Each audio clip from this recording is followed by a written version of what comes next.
Welcome to For the Church, a podcast for the flock of Zion Presbyterian Church in Columbia, Tennessee.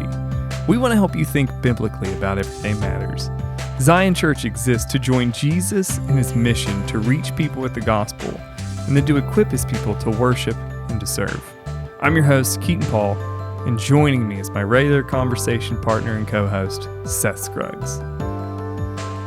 So, here we are, in the midst of summer, once more, and we are watching movies. Before we get into that, hey Seth, how are you? I'm doing well. Doing well. How are you, Keaton? I'm doing good.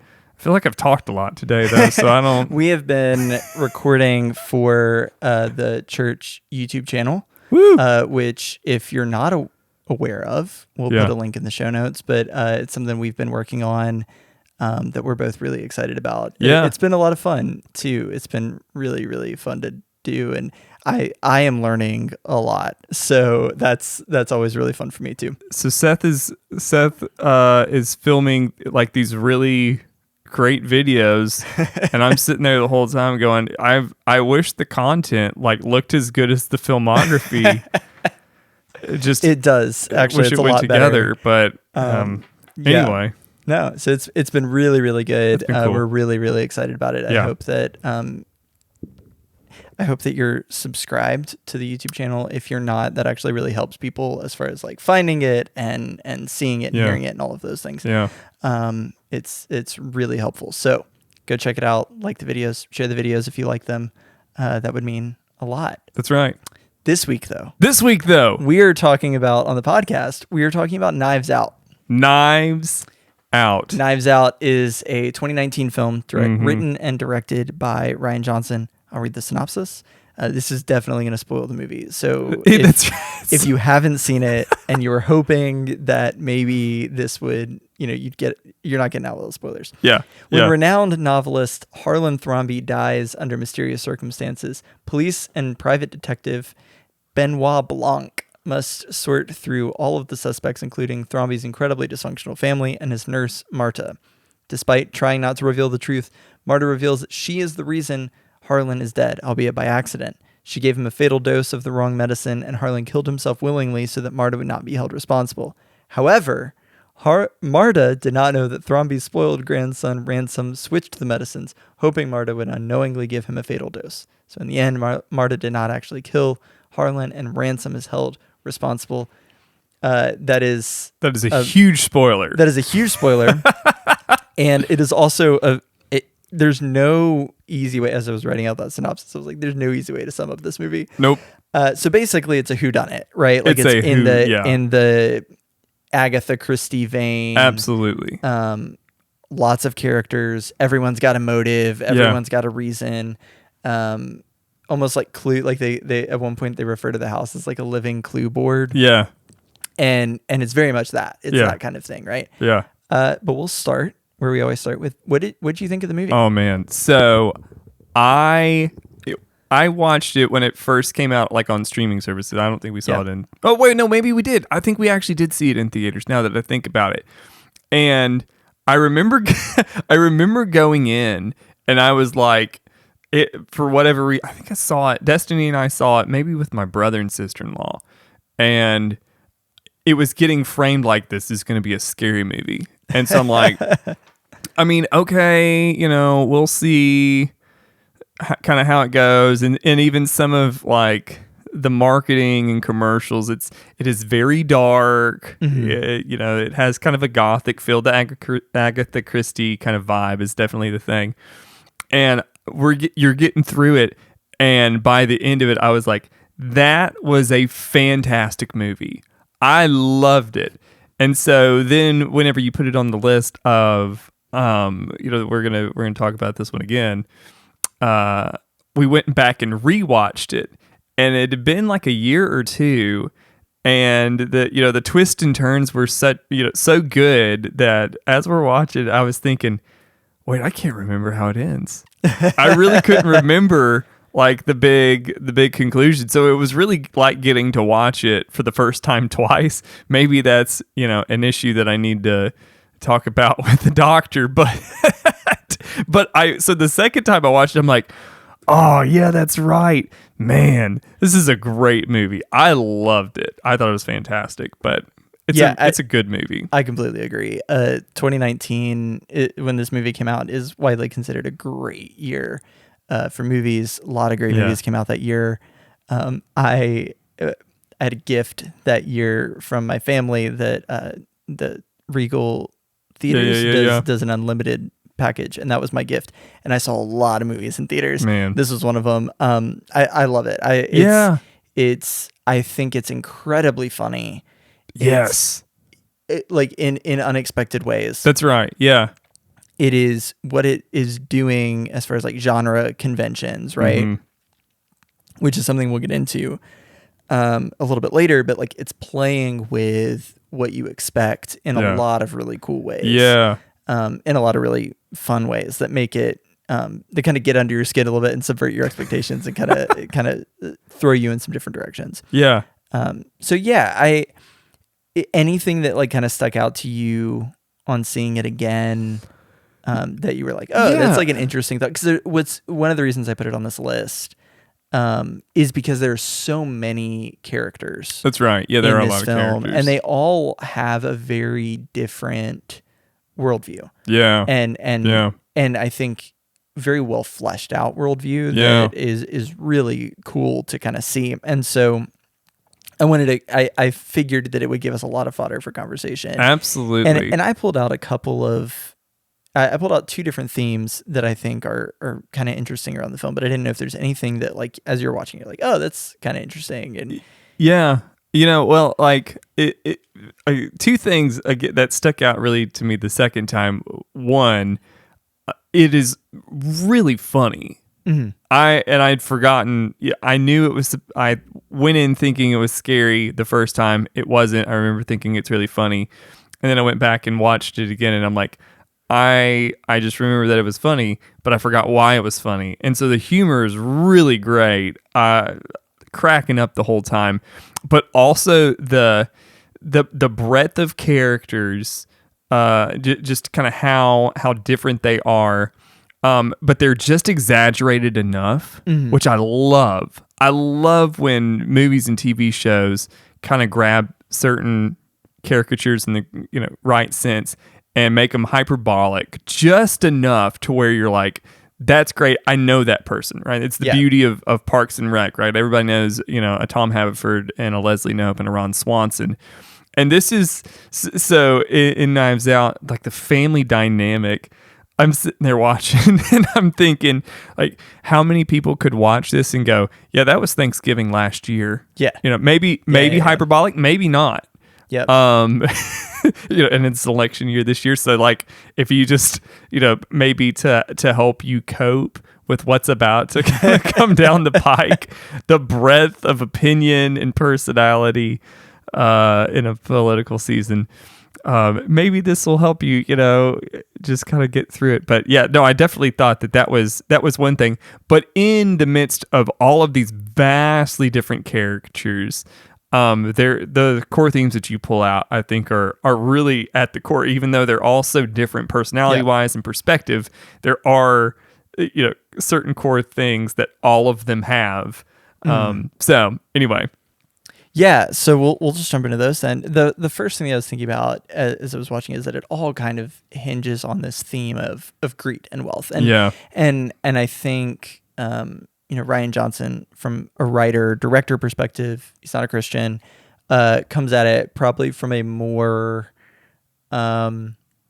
socialist maybe perspective. Yeah, for sure. But I do think it's something that we can learn about and learn from, because his kind of view on it, what's happening in the film is Harlan Thrombey, this character, kind of has amassed this fortune. He's got this beautiful house and he has all these books that he's written and he's made a lot of money.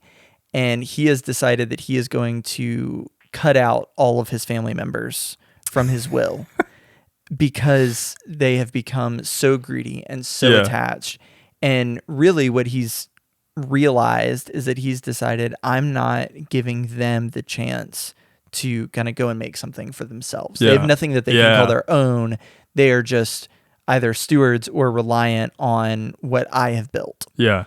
And so that's the kind of thing that sets off the film, right? Like, so he decides this.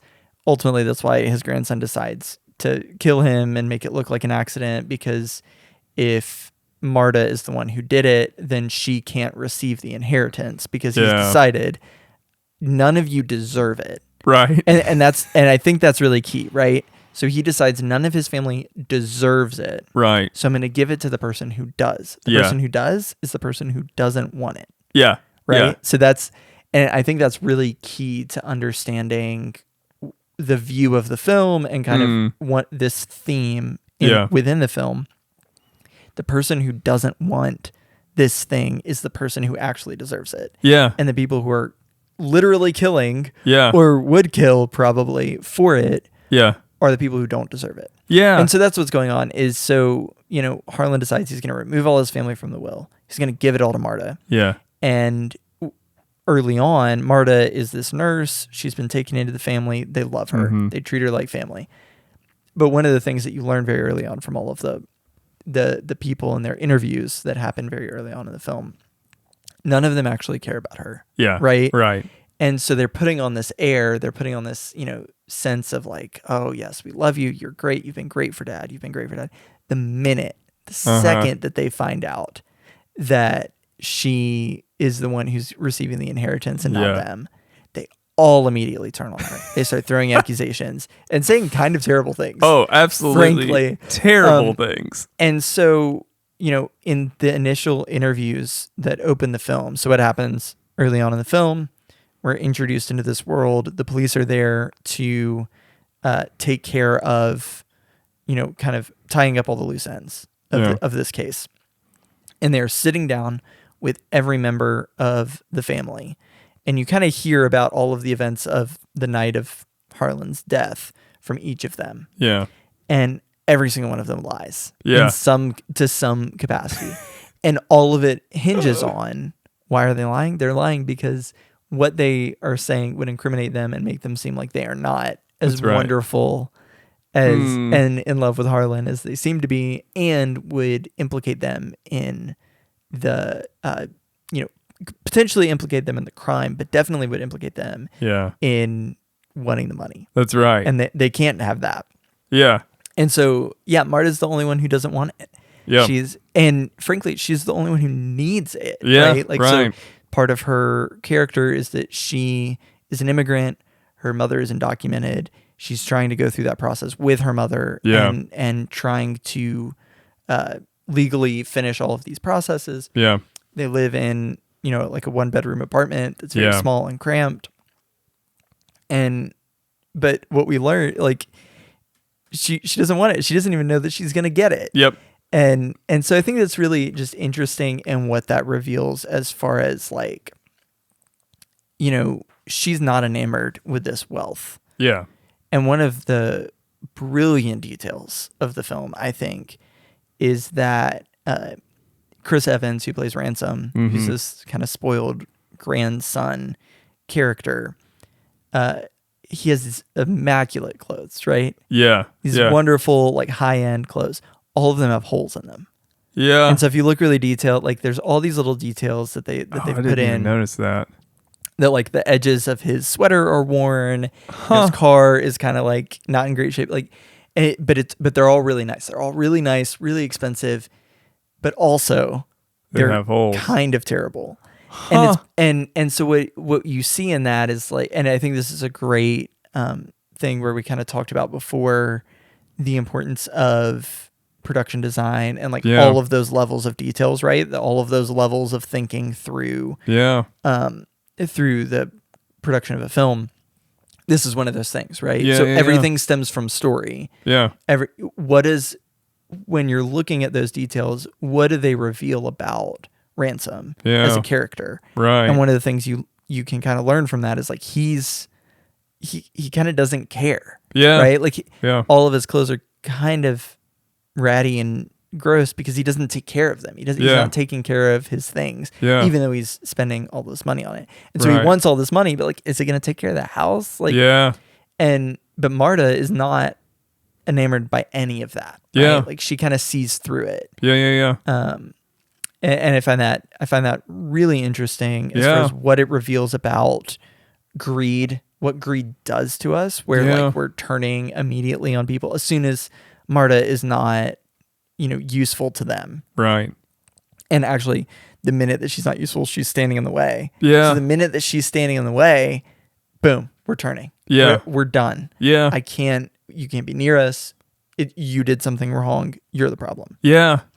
Another, thing that like really kind of struck me with the character, is Marta's just purity. There's something so pure about her. And one of the funny ways that they kind of depict this is Marta has a visceral reaction anytime she lies. She can't lie, and so if she tries to lie, she vomits, right? Like actually vomits, and so she ends up, the detective kind of keeps her around just because she's her own lie detector. Yep. And everybody knows it. But at the very end, it gets to the end, and she's trying to wrestle through the concept or the thought that she might have accidentally, killed this author, and she all of this, and it gets to the very end, and the detective looks at her and is like, that's not the case, and it's because you're a good nurse.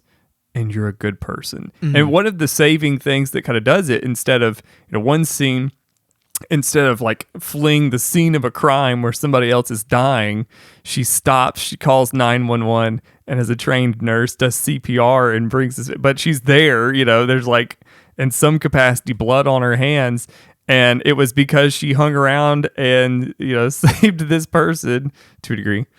Don't want to spoil too much. That she gets saved. It is you're here not because you're crafty or because you won or you outsmarted anybody. You're here because you're good, and you're innocent because you're good. And so that's just the kind of visceral reaction she has to lying is another, I think, pretty funny indication of just kind of her character. The thought of corruption makes her want to vomit. Well, and the fact that at the end she does get the house, she does get everything, and at the end there's a really funny little prop again, using all the elements of production design. But there's a funny little prop that says "My coffee, my house, my rules." Yeah, that is shown that apparently that is Harlan's cup that he drinks his coffee from every day. Yeah, and at the end you see Marta drinking from that cup. Yeah. And kind of looking out over the chaos of this dysfunctional family, that has crowded around in her her driveway, and what I think you learn from that,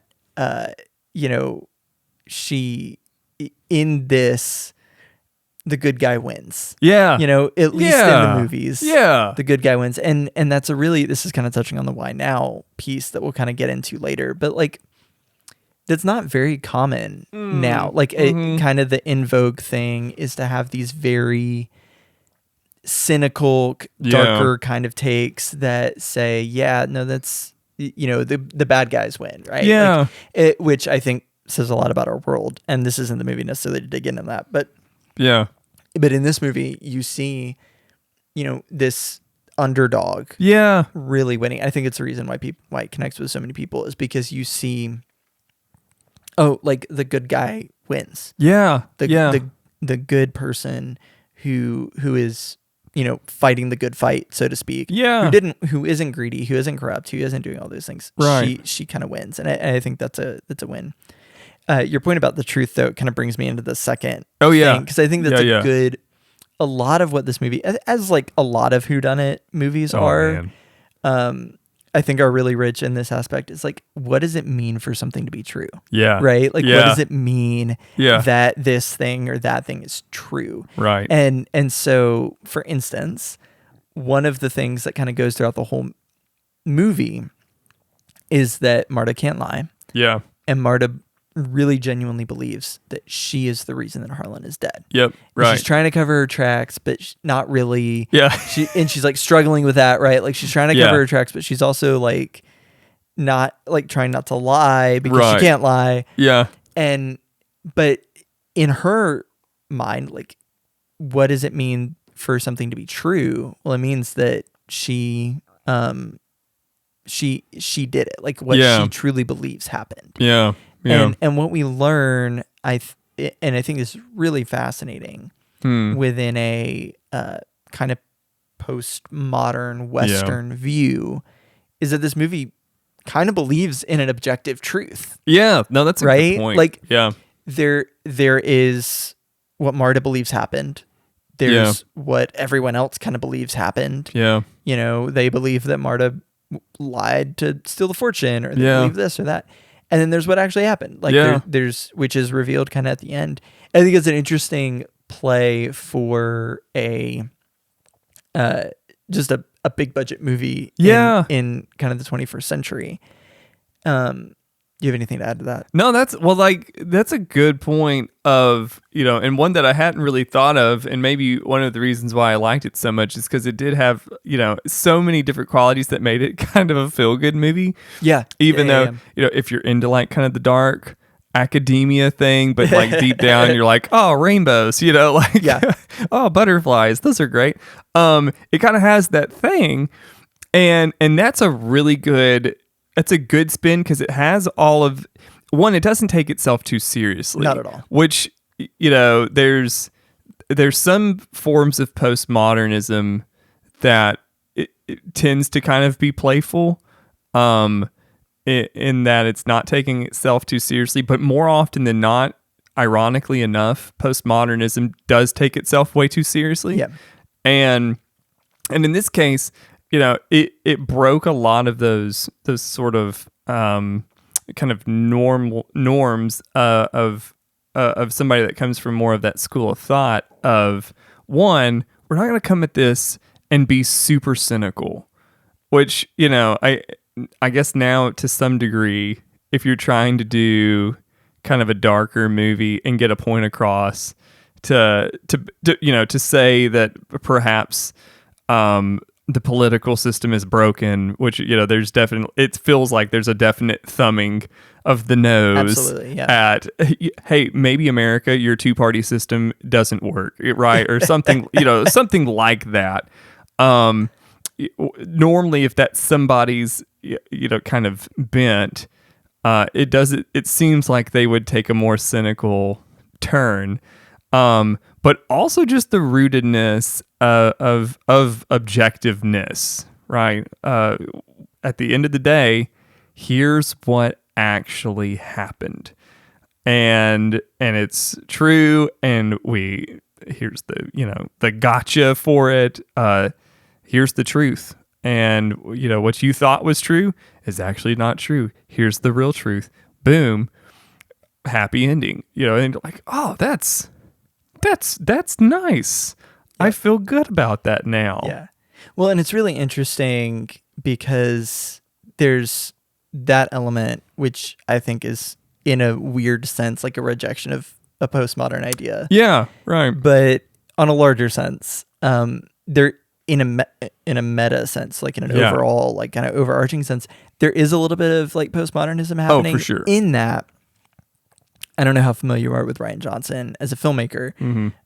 Rian Johnson, he's made a handful of films. Most famously, he made Knives Out, maybe now, but he made the second film in the most recent Star Wars trilogy. Made a film called Brick that stars Joseph Gordon-Levitt. And what he does is really fascinating to me. His movies are kind of hit or miss for me. I really like Knives Out. But he likes to take a genre and then flip it around a little bit. Okay, yeah. And I think that's a very postmodern idea in the sense that you're saying, see this tradition that you really like? Nope. It's different now. So like, for instance, Brick is in many ways a conventional, like hard-boiled detective noir film. Okay, right? Great, yeah. Except it takes place in a high school. Perfect. So yeah, because why wouldn't it? so what you see in that is like, and he's really going like deep in that, like the characters talk like they're in a 1950s hardboiled detective movie, but they're 2005 high school students.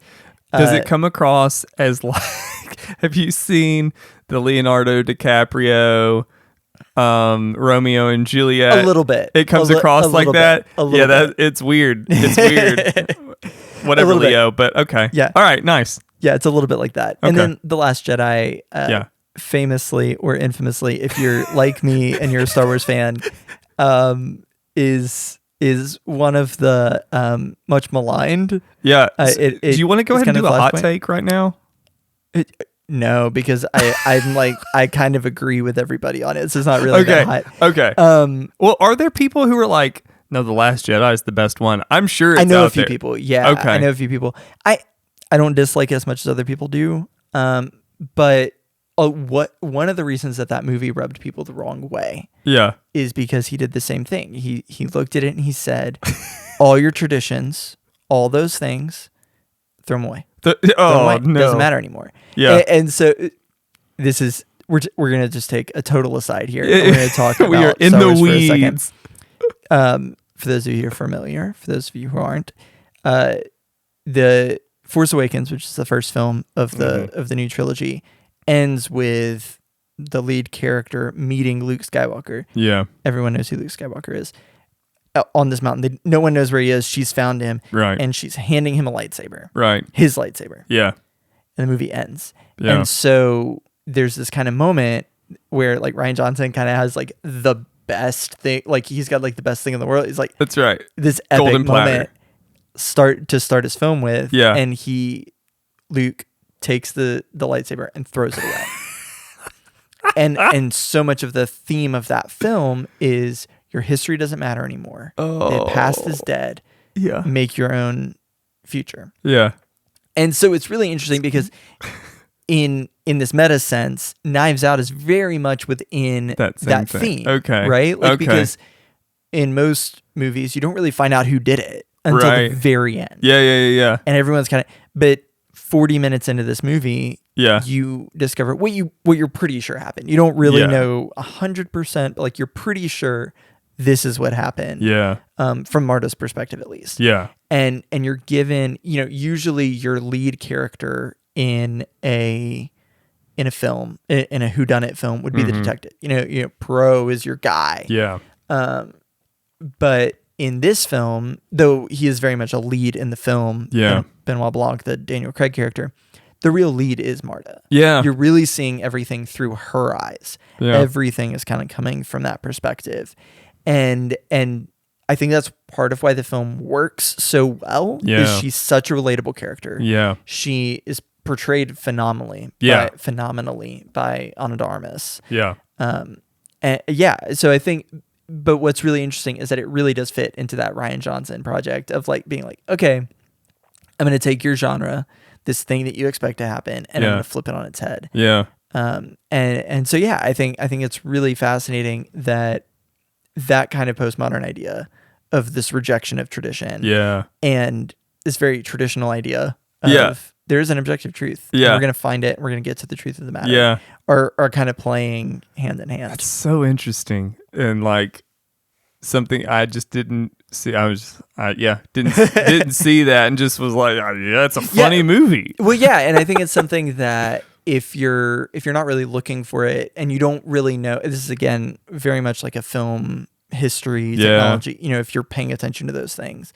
But if you've seen a lot of that kind of thing, or you've seen a lot of a certain, it's like if you read a lot of C.S. Lewis, when someone quotes C.S. Lewis, or when someone is kind of, I don't know if you've seen this, I'm just going to all sorts of places with this, but like there's a lot of times like people will post things on Facebook that are like fake C.S. Lewis quotes. But if you know C.S. Lewis and like you're familiar with that canon, you're gonna be like, that's not really C.S. Lewis. And so and then when someone is kind of picking up on, or when he's playing with his own thing, you kind of pick up on like, oh, those are the things that he likes to talk about. That's right. Those are the kind of thing. And so when you see enough of a filmmaker's films, Yeah. or you're kind of looking, or enough of like a certain genre of film, you kind of go, oh, like, yeah, I get why this is different than that. Yeah. Yeah. Yep. For sure. So it gets into, then I think we start to move into like the why now, right? Yeah. The why is this movie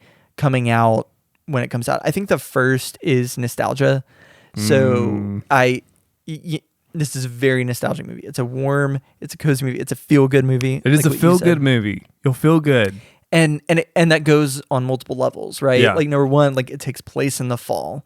Everyone's wearing sweaters. Oh, it does. There's lots of warm colors. The main color scheme is like a very red and green, so it's that cozy apple kind of pie. thing. Yeah, exactly. Another thing that I think is maybe a little bit more subconscious, but like it's shot on a digital camera, but made to look as though it were shot on film. So it's using film. Stocks have a very particular look to them. There's a grain. Yeah. There's it's called halation, which means that in higher contrast areas of image, so like light and dark kind of meeting, there's a little bit of like a glow. Got it. Happening. So if you look at some of like the spaces where like lights are in the film or like windows, there's almost like a red glow on all those. It's called halation. The more you know. And another thing is they even add this thing called gate weave. So when film would go through a camera, and then would be then projected, and which is how they would create even like a digital thing. They would basically project it into a camera to create a digital copy. You get what's called gate weave. So it's like this idea, the film sprockets kind of move a little bit, and there's a little bit of a jumpiness. So if you've ever been watching like old movies and there's a little bit of a jumpiness to it, they add a little bit of that in too. And so subconsciously what that's doing is putting your mind like, oh, this is an old movie. Yeah. And so you're because you're seeing those things. That's right. They do basically everything but put the cigarette burns in. That's what that's what I was like. It does, like it looks like your grandpa's cardigan that he used to smoke his pipe in. Yeah. You can like bury your nose in. It's like, I know that smell. Yeah. And so that's how the movie feels. And I think that's on purpose, is that, and I think that Rian Johnson has kind of said this in interviews about the film where he's like talking about how the goal was to make it feel like an Agatha Christie movie from the 70s. Okay. You know, the original Murder on the Orient Express, a very hard film to say. Yeah. But the original film version of that film and some other things that were very popular in 70s and 80s when he was growing up. Okay. And he's kind of picking up on those things to give them that look and that feel. Yeah. And it's very similar to all of that. It pays homage to that in a lot of ways. Yeah. They're watching old episodes of Murder, She Wrote on TV. Like, it's kind of he's very much aware of the kind of lineage of films that he's making. But on top of that, like, we live in a culture that is constantly remaking stuff, and whodunits around that time. They remade Kenneth Branagh he remade Murder on the Orient Express. He's kind of trying to bring back the Poirot character. He's made a couple other films. So I think nostalgia has a big play in this. Where there's a longing for a fun, original kind of movie in this sense. Yeah, I think that also we live in a postmodern age, and so this idea that we're upending traditions. It can feel good to have a rejection of that tradition, right? Like it feels good to be like, I think there's like a little bit of something like, it feels naughty to be like, hey, remember your tradition and your genre and all your conventions, we're going to upend it. And then I think that it also feels good that, Marta wins in the end. Yeah. And I don't know that in one sense, it's a very traditional, like, good guy winning. Yeah. On the other end, like, she is the underdog. Yeah. Right. Which I think is very much a value of our modern culture, whether or not you call it postmodernism or not. Right. I think it's a value. I think we see it all around us that the poor, oppressed, the needy, kind of, it's this kind of dream that she gets to live, that as someone who is an immigrant coming into America and not having everything she needs, gets plopped in this thing and gets to have everything that she wants. Right. Yeah. And needs and kind of have all of that taken care of. And so I think that that's appealing to our culture, in a culture where, it feels like Yeah. the people on top are always going to be on top, and the people on bottom are always going to be on bottom. Yeah. Yeah. And we're never going to kind of close that gap. It feels good to see a story where the person who wins is, someone like me. Like, I'm not an immigrant, but like I am definitely not in the, making hundreds of thousands of dollars a year category, top 1% category that the family falls into in this movie. And neither is Marta. And so it feels good because we can identify in that way. Yeah, that Cinderella story thing, like, it does. It's, no matter how many iterations we go through, the Cinderella story at the end, when it all works out, you're like, man, yes, like I that was nice. I appreciate that. I always get Princess Diaries with Anne Hathaway, right? Like, everybody wants to be Mia Thermopolis. Is that her name? Yeah. Yeah. I'm impressed that you knew that. Me too. Yeah. Honestly, to all my millennials in the room, you know what I'm talking about. Absolutely. I don't know that I qualify, but I think that it feels good. It feels good to see that, and not to be too political, but I think that there is a lot of politics in this movie. Like, that is a massive element of what I think the writer and director believes. Is that the underdog should win, and we should be empowering the underdog in a financial sense, right? Like, not just in a we should the richer should give up something to give to the underdog. And I think that's definitely a play for sure. Well. And there's an even-handed critique. I like how how in some capacity no one was safe, because there were so many different characters from so many different perspectives that everybody gets slammed. And so you've got the dinner scene, which I think is where you're kind of going. There's this dinner scene where everyone is kind of going at each other. That's right. The satire there is just phenomenal. Like, it's everything that's flying around is amazing. Absolutely, yeah. The satire is phenomenal, because you've got like hyper conservatives on one side, or maybe not even hyper conservatives, just like running under the normal conservative banner on one side, and there's critiques there, and then you've got the far left liberals who run under those banners there, and all of them at the end are all greedy. And so it's like, thank you for getting us all right. Right. You are not cherry picking anything, and are getting at somewhat of a, maybe even, and I know this is probably not in the director's mind, but like, just the universality of greed and sin is even somewhat in there. Exactly. Of what has not solved greed? Politics. And legislation has not solved greed yet. And so maybe there's something to be said. That's another, like, especially a movie that's, and a producer that's seeking to kind of undo, somewhat of traditional concepts. Something of saying nobody solved greed yet. It's like, wow, okay, yeah, well done.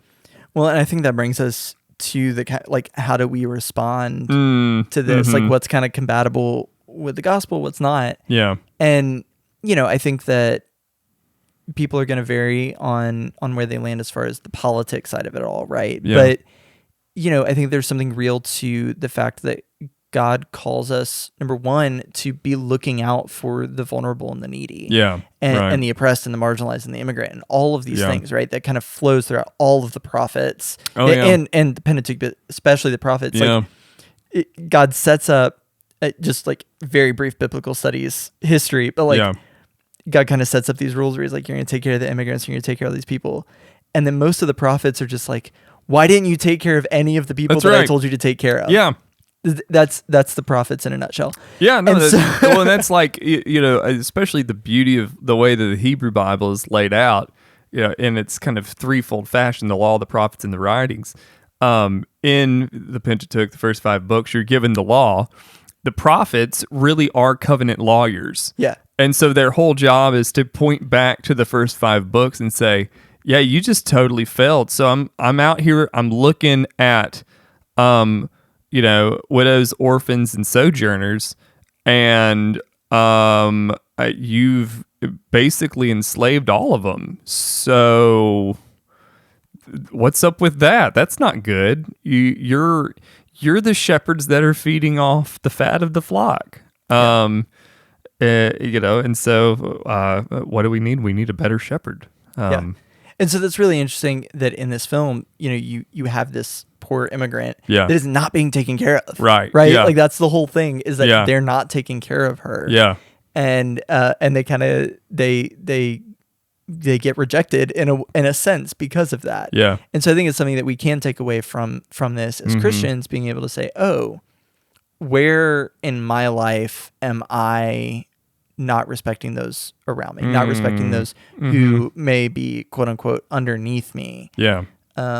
Because the goal of a satire is for you to kind of perk up a little bit. I think it's to offend in some ways, but then I think it's also to get you to perk up a little bit and think about like, oh, maybe I'm that way. Yeah. And I think that maybe that's one thing that we can think about, and then thinking about like a Christian response to that, right? Like not just, oh, well, it's really bad for people to be mean to people, like, but really thinking, oh, how do I then in a Christian way, in a Christ-like manner, turn around and take care of those who are around me? Yeah.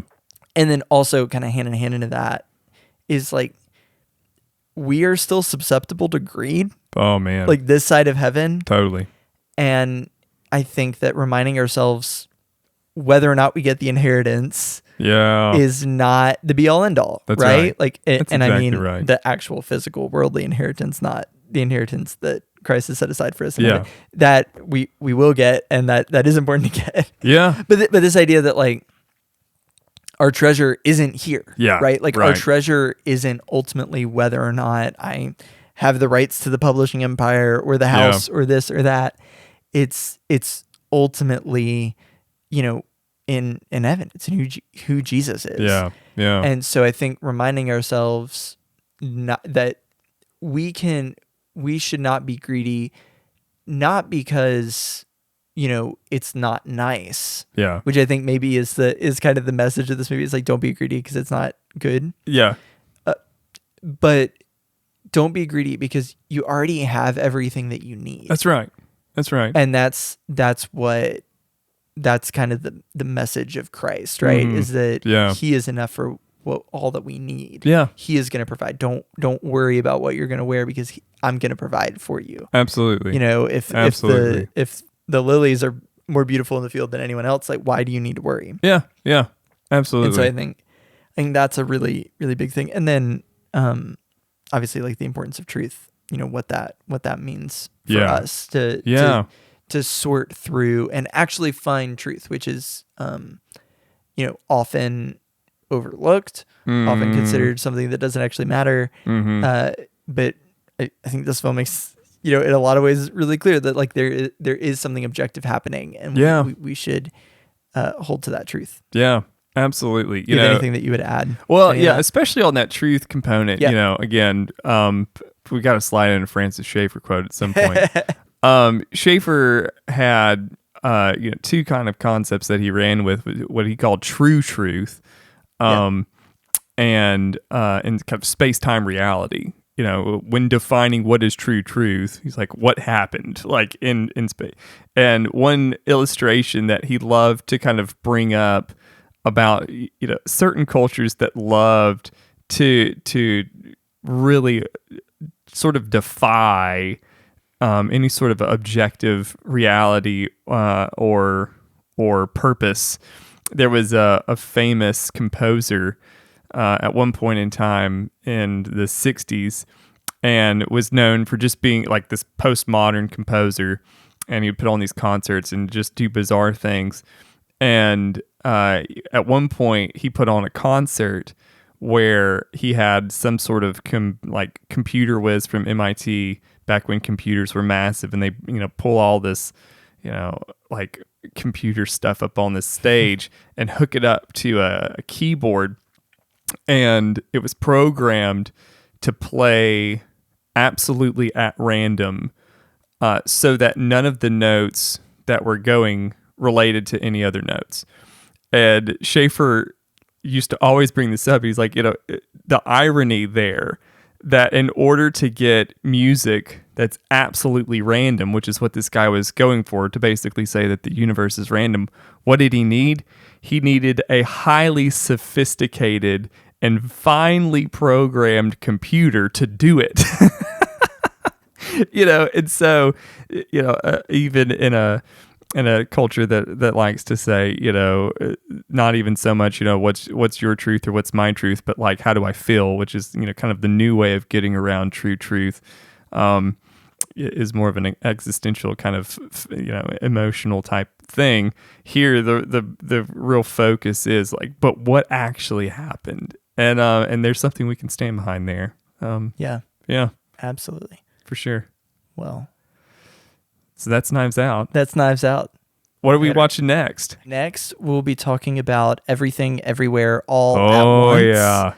Yeah. It is a trip of a film. I don't think it's going to be for everyone.